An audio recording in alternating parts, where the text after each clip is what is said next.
630 CHED presents The Announcers. Opinion, personality, passion. The Announcers on 630 CHED, Edmonton's breaking news and conversation station. This is The Announcers. Ryan Jespersen here, the host of the much listened to Ryan Jespersen Show, weekdays from 9 to noon here on 630 CHED, joined by my two best friends in the whole wide world, Jalen Nye and Andrew Grose, co-hosts of the afternoon news right here on 630 CHED from 2 to 6 p.m. How the heck are you two? Well, I think I should have put some makeup on today. I'm fabulous. I'm wearing the same clothes I did yesterday. So. You what happened? You woke up at Rexall Place after the Oilers win? And No, it's just, you know what? It's just a long procedure for me to schedule a correct number of clothes on any given week. And if I don't do it correctly, then I have to repeat. It's like my act. He needs to go back to Walmart. I do. Clothes in a bag, not bed in a bag. Clothes in a bag. Weekly gathering that we have is a great opportunity to what do cows do? They don't regurgitate; they chew their cud. Masticate? Oh, I see. They do masticate. They'll chew. Chew their cud. I had my kids in the car. I didn't expect you to talk about mastication. That is ridiculous. That's next Saturday, actually. Cows bring up something they've already chewed up and digested so they can chew on it again. And that's kind of the point of this. We'll take topics that we've tackled on our shows. Sometimes a weekly episode of The Announcers is serious and somber, and sometimes it's just a little bit silly. Today's show, I think, will probably occupy the ground in between those two extremes. Who could ignore the story of Calgary resident Justin Kern, who put up a strongly worded sign outside his house: "If you don't live here, don't park in front of my house." Love it. Have you been we there? actually have those sound effects on file, just so you know. You could have just said that word, and then we could have bleeped it later. But that's good. But You're just in case. multitasking. I have trust issues. You know what? I have been in this guy's shoes. I have driven home in front of, when I lived in Terwillegar Town, like we had the back alley, and I didn't have a parking or a garage for the longest time, and I always parked in the front of my little duplex. And when I would drive up there and there was other cars there and I couldn't park near my place, it drove me mad. Now, I understand that I don't necessarily own that little piece right there, but in my head I do. And it's like, how dare you park in front of my house? Go somewhere else. And I can see how this guy got all hot and bothered over this, because been there, done that. He said, "I'm just tired of coming home every day, not having a place to park in front of my house, having to park down the road. I pay taxes on my property, so why should I have to park down the street?" Well, you know what? Obviously, we all know that it's not illegal to park in somebody else's in front of somebody else's house. We all know that he has no legal right to that parking spot, but there still is common courtesy. And I mean, it's not illegal to pass wind on an airplane, but I would prefer you didn't. It'd be okay. If you could go somewhere else and do that, that'd be great. Same thing here. Most houses also have garages or back driveways, alleys. There's other places to park the car. Now, we have 3 cars in our house, and we don't have 3 spots in front of our house, so 1 or 2 cars go in the garage, the other goes in front of the house. But again, it's common courtesy. There's no law against me taking over Jalen's mic. But it would be common courtesy that I not do that. I wonder if you just moved in stereo, like how they used to do that, you know, when people first had the stereo speakers and you could have the horses gallop from one end of the room all the way through to the other. Calgary's Parking Authority has confirmed, and this is the same story here in Edmonton, that people don't own road space in front of their house. It's community property, and it belongs to all of the citizens of the city in question. And we all know that. This has been a real issue on our street in Westmount because of the introduction of the farmers market there, the 124th Street Grand Market on Thursdays. It means all of our parking disappears. Also, with the growth of the pedestrian shopping district there, the High Street district, the 124th Street area, we rarely have parking available right in front of our houses unless we've been lucky enough to claim one of those spots and leave the car there. I'll tell you something, though. It's a trade-off I'm happy to make. I get a little bit annoyed that sometimes I have to park in front of my neighbor's house. Then my neighbor knows that's my car. They're choked at me. Then they have to park somewhere else, and it kind of perpetuates itself. But at the same time, it's the story of a vibrant neighborhood, a healthy neighborhood. It means people are visiting the farmers market. And we chose to live near the city center. With that, I think, comes some sacrifice, some concession. Well, I would argue, actually, if you're having this problem habitually, not you, but say this guy in Calgary, it's not a healthy neighborhood. It's an unhealthy neighborhood. Most of these kinds of issues can be resolved by walking next door and talking to your neighbor. Or, you know, if you want to be a little more proactive and a little more, what's the word I'm looking for, passive aggressive. You could leave a note on the car, I suppose. But a lot of these issues, my neighbor didn't weed his lawn and now it's on my lawn. My neighbor is parking in front of my house. My neighbor doesn't put the lids on his trash can and it's blowing down the alley. There's a lot of things where the neighbor may not be aware of the fact that it's actually annoying the heck out of you.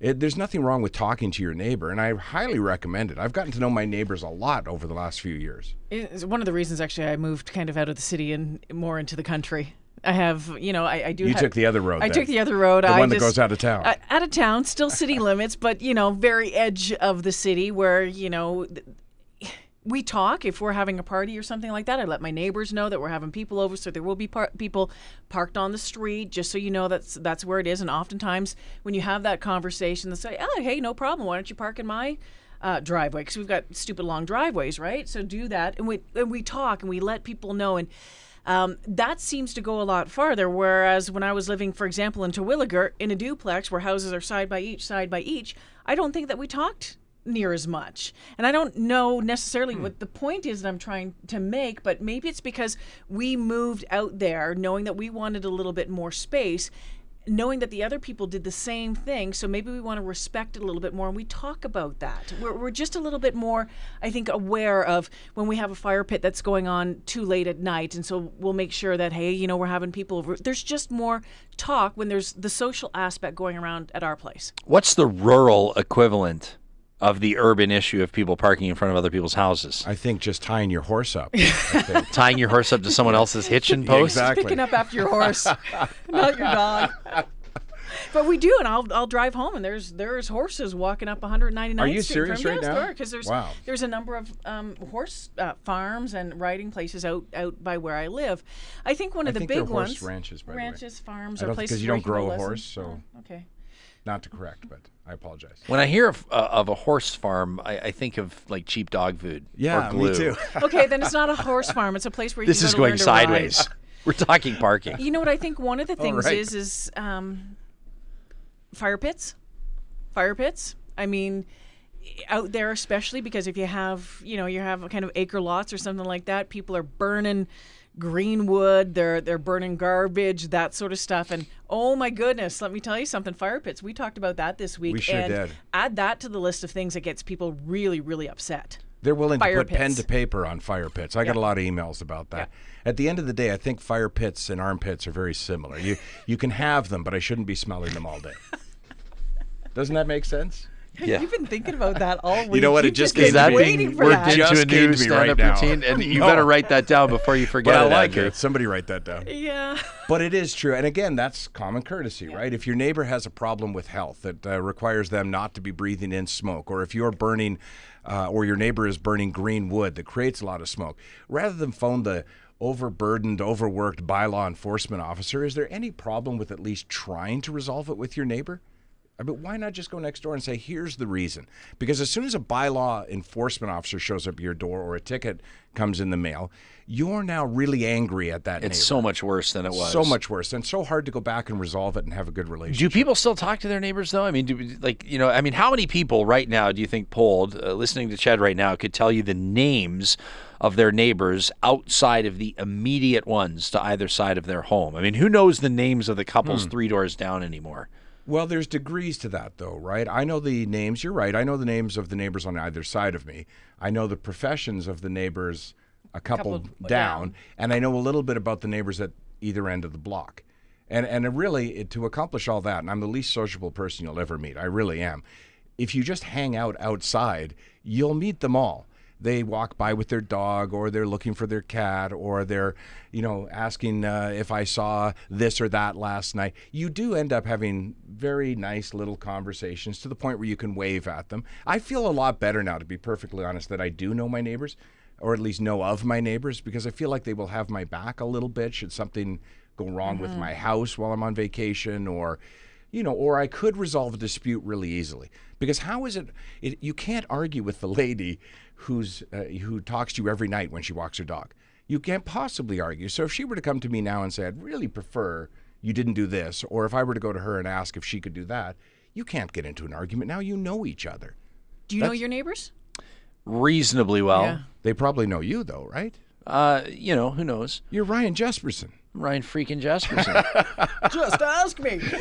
But it's No, we actually have a great kind of a vibe on our street. There's lots of friendly people and that kind of a thing. I don't know. I typically tend to be a little more kind of laissez-faire about the whole thing, and I try not to sweat it when somebody's parked in front of my house. But then, there's other scenarios where somebody might have a camper, or somebody might have a trailer, or somebody might have like kind of a broken down vehicle that's leaking oil. And then I think, then the issue becomes a little bit more serious. If there's a car in front of our house because somebody's at the farmer's market for 45 minutes, big deal. Like seriously, of all the things I could lose it over. But if it was happening on a regular basis, Sure. the same person over and over again, I can see how that would just really you burn your butt. Because whether or not you're entitled to the property on the street in front of your home, whether or not you technically are or legally are, it feels like yours, doesn't it? Absolutely. And I think this gets even worse come wintertime when you've taken the time, and I've heard this as well, when you've taken the time to shovel out the spot in front of your house that burns to me. park there, and then someone parks. I mean, the summer is one thing, but when it comes to the wintertime, when you have actually done that work and someone comes in and scoops that spot. Or you've actually adhered to that notice from the city to move your vehicle, but the guy next door didn't. So now the plow creates this big snow drift in front of your house. Or even worse, saw this last year, and actually a friend of mine saw it in his neighborhood. Somebody who saw the plow coming, so they moved their car in front of his house. Like that's just nasty. Yeah, there's a word for it. I can't say on radio. There's a lot to be said about having great neighbors. I mean, having bad neighbors or having neighbors that you have disputes with or ongoing battles, that makes it not being fun to be home. And I'll tell you something. One of my probably the favorite place for me to be is my house. I love going home to my house. I pull into the driveway and I said, I still can't believe I own this place and this little piece of heaven. Because to me, that's what it is. And if I had annoying neighbors, I would lose it. It would diminish that joy of owning that piece of property. And we probably also have to understand that the concessions have to go both ways. People have to meet in the middle. I'll give you an example to return to your fire pit conversation. I know you guys had that this week on the show. Somebody can, I'm a pretty considerate person, I think, neighborly wise anyway. But for an example, I used to host the City of Edmonton's New Year's Eve celebrations. And so, of course, they'd go till right up about midnight when there'd be the fireworks. And then I'd be sober because that's how I roll when I host events with 35,000 people. Most times. I'm going to try that. Most times. And so the party would start at our house. I mean, it was great. We'd rent a 15-passenger van. I'd be able to drive. All my friends would pile in from Churchill Square. We'd drive home. And the party, we'd flick a couple of switches, turn the music on. The party would start at 1 a.m. It's New Year's Eve. Now, my neighbors were invited to the party. Some of them took us up on the offer. But there were a couple complaints. We're making noise at 3 o'clock in the morning. True, undisputable fact. At the same time, I'm sorry, it's New Year's Eve. Right. It's actually, and like I said, I try to be considerate, but it is unreasonable to expect people to be quiet as church mouses on New Year's Eve. Another example I would bring up would be someone that would have a no-go policy. In other words, they're going to complain every single time you have a backyard fire. Sorry, I will try to be considerate. I'm a pretty reasonable person, but I'm going to have a fire in my backyard. I am. I don't understand why I have not been invited to any of these. Your New Year's Eve party, your backyard fire pits. These are all hypotheticals, Andrew. Sure, okay. We did have a caller, though, when we talked about fire pits this week that we handled with kit gloves, but it was a woman who had problems. She lived in an apartment building. She had breathing problems, couldn't afford, she said, an air conditioner, so she had to leave her windows open at night. And she said that somebody in her neighborhood, didn't know where, was having a fire in the summer and that it was affecting her. And she shouldn't have to deal with that. She shouldn't have to deal with it. And I asked her, so are you suggesting then, you don't even know where this is coming from, you're suggesting that because of your breathing problem, no one in your neighborhood should be allowed to have a fire pit? And she said, yeah. Pretty much, yeah. Yeah, and then what do we do when there's forest fires, or what do we do when there's and that's where we got a lot of the backlash from a lot of the text saying, well, what happens when the forest fires? And, my mom-in-law has COPD. The forest fires, happen. The smoke comes into town. She stays inside. She has to deal with it that way. And isn't this what almost every conversation has in common that I have on my show, that you two have on your show, and that is, where do my rights end and where do your rights begin? Isn't that kind of the root of most controversial conversations? That's the other question. Because, what fights does the city want to pick? Right. Do we need a bylaw now? Do we need to change the bylaw for fire? If this individual in Calgary, if he was in Edmonton, will we now need a bylaw to talk about who can park in front of the house? When does the city get involved? The city says, as a matter of fact, that if 80% of residents would agree to a rezoning of parking rules on any particular street, if 80% of homeowners would agree, they can rezone the parking. And then you'd put in residential parking rules, including these residential parking permits that people are required to have. Some people may say, great. Someone like me that likes to entertain, that has friends visit from out of town, that my parents come up, they need somewhere to park. Something like a residential parking permit to me is a disaster. Yeah, I don't it's want nothing that. but a headache. It's the last thing I'd want. I thought you actually had those in your neighborhood, but they have them around Commonwealth. Around quite a Commonwealth, bit, We're lucky right? enough Yeah. to not have those. Yeah. because But I'll it's- tell you something. We used to live near Commonwealth, our previous condo. One of the streets, the north-south street, required the parking permit. The east-west avenue did not. So during Eskimos games, people would clog up the parking in front of our unit. So I'd need somewhere to go. So I left my car in the residential parking zone permit. Well, we only had one of them, not two, and I ended up getting a ticket. Kind of bugged me, but you know what? I did in that instance, and I'm not looking for a pat on the back. I just decided to laugh it off because in the grand scheme of things, big deal. Sure. There's been a couple of other times I've probably parked in front of someone else's house. Yeah. This just to me, I suppose that sometimes stories get big headlines and they get talked about on the announcers for 15 minutes because many people can relate. But in the grand scheme, is it really that big of a deal that this Calgary man had to walk 25 feet to get to his car as opposed to having it right in front of his house? No. Would you rather have that or lung cancer? I mean, Well, to put it into perspective. Sure. Yeah, but I can see how it burned his butt. Yeah. Speaking of neighbors, there was a neighbor of a single mom in Terrace, BC, who called the Ministry of Children and Family Development in that province after the woman left her 8-year-old boy home between 3 and 5 p.m. while she was at work. Now, the detail we must point out here is that the social worker, quote, with the support of the boy's father, That's right. Right. So read between those lines. Divorced pursued the couple. file. Yeah. How old were the two of you when your parents allowed you to stay home alone? Well, without parental supervision, quite young, because I have 5 in my family. So there was a brother or sister around to look after us. But how many times was I alone, or at what age was I alone? Probably 6 or 7. What about with your own kids? With my own kids, other than the one day I completely screwed up, they were never left alone. Hang on a second. Typically around 10 years old. 10? Yeah.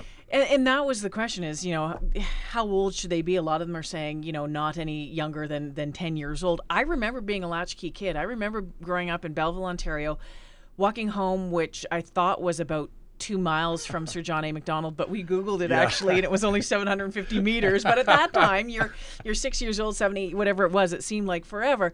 But I remember coming home and spending time just, between the time that my mom and dad did come home from school and they got home from work, that my brother and I would be home alone. And I'm guessing it was around the 9, 10 year of age mark. It was like for a couple hours a day. But yeah, I remember being on my own. And I remember being on my own quite often. Quite often. Yeah, I walked to kindergarten on my own. So whatever age you are we in walked to kindergarten. school by ourselves. Yeah, for sure. And I never buy the argument that it's a different time. And I know somebody always says that, well, it's a more dangerous time now. I think it was equally dangerous back then. I think we were just unaware of how dangerous it was. So nothing's changed, really. But as far as this parent goes, she knows her child better than the government probably knows her child. And what's also absent from the story is no fire broke out. There's no burglar came in. There was no kidnapping attempt. There was nothing went wrong here, except perhaps her marriage, because as you just pointed out, it was the ex-husband that apparently really fueled the fire here and insisted that it go to court. So if he's that concerned about the welfare of his child, why doesn't he pony up a little extra money and get some after school care going? And here was the other one. Someone said, if the neighbor's so concerned about this, why don't you offer up taking in the kid for a couple hours after school? Mm-hmm. Yeah, the social worker testified in court, as the two of you know, and applied for and received an interim supervision order. The mother appealed. The BC Supreme Court upheld the judge's supervision order. The mother's now decided to move to a child protection hearing to determine if her now 9-year-old now 9, can stay home alone, or if the order to supervise will stand. Pierre Trudeau famously said that the state has no role in the bedrooms of the people, and I sometimes wonder, not to say that there's not a role for child protection agencies. We're all too aware of the need for strong social services and for strong family supports.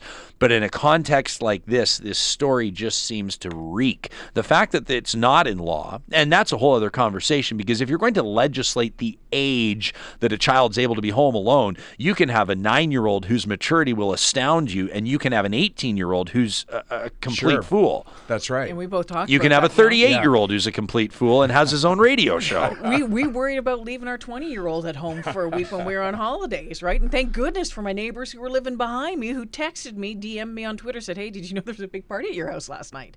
Right? And he's 20 years old. And it's okay, well, everyone's sometimes just got to take care of each other a little bit. And my concern here is that although not a law, once in a ruling, once a judge has made a decision, it'll be referenced over and over again. So the precedent, yeah. Sure, if you live in BC now, no one can leave their child at home under the age of, 10? 10. So that becomes the rule now, although, as you say, perhaps not a law yet, but a precedent's been set. And now everybody's got to reevaluate because the government has decided, based on this one case and this one social worker, that 10's the age. Well, conventional wisdom has always been that it takes a village to raise a child. And here, the two of you summed it up perfectly. If the neighbor's so concerned, where's the neighbor? You sort of picture it. I don't know the specifics of this case. I wasn't out reporting in Terrace, BC, but you imagine that person that, is just peeking through the blinds, just lifting the blinds 2 inches to peek through, maybe has a bit of an axe to grind, and this is the one where they found that mom was most vulnerable. I remember very clearly living at 31 Robertson Lane in Belleville, Ontario, and coming home being that latchkey kid and remembering that our neighbors on either side, Mr. and Mrs. Ward, Mr. and Mrs. Sage, and I still remember that how many years later, Mr. and Mrs. McDonald, who lived across the street, Mr. and Mrs. Johnson, who lived down, they kept an eye on us. They made sure that we were okay. For the most part, we were out playing with their kids when we got home. But the fact that I can still remember all of their names 34 years after the fact, I think that says something about the role that they played in helping us and making sure that we were safe when we were home alone for those couple of hours. Isn't that interesting? I still remember the phone number I'm supposed to call if there's a problem. Back when I was 6 or 7, Globe 24559 would be my neighbor down the street who my parents had spoken to and said the kids will be home alone from this time to this time. Can they phone you if they're in trouble? And why not? Aside from having the neighbor actually volunteer to babysit, how about the neighbor says, well, I'll keep an eye on the kid for you, or, give him my phone number in case there's problems, or why can't we be that neighbor instead of the neighbor that picks up the phone, not to the child or to the mother, but to, whatever law enforcement agency to go get into their business. It's just a shame neighbors don't talk more. Yeah, I remember, there was the block parent sign that some families had in their window. And you're going through and naming names. I could do the exact same thing from our home on 307 Parkview Crescent. Crazy, I remember that. I remember crazy. the phone number. I don't even know the last names of any of my neighbors right now. Andrew, you said just a couple of moments ago that you don't think that it was necessarily even better back in the day. You said that maybe we just didn't really realize how unsafe or how dangerous it was. I also kind of would like to counter that with a follow-up question of, do you actually think that it's dangerous? Or do you think that we're so hyper aware of things? We hear a story of a child abducted in Kentucky and we go, oh my gosh, the reality is that, probably 90 million children are not abducted every single day. The advent of information and information sharing, the hysteria that can sometimes result from public messaging, I think can also cause us, not to say that we blindly trust or that we let our kids take the city bus across town every single day when they're 5, but I sometimes wonder if we're a little more aware than is healthy for our own personal sense of mental well-being. Yeah, that's absolutely right. I don't think we live in specifically a dangerous world, but I believe that the possibility for danger exists, and therefore precaution is always taken, especially when it comes to children. But I don't want my children afraid to open the door and play outside. I don't want them to be afraid to take public transit. I just want them to be aware of how they should conduct themselves when they are there and what they should do in the event of an emergency. If you have thoughts on what you've just heard from Jaylyn, Andrew, or myself, you can send us an email anytime by following the show's link at 630ched.com. Thanks for tuning in today on this Saturday morning, a commercial-free half hour, one of our favorites. You've been listening to The Announcers here on 630 CHED.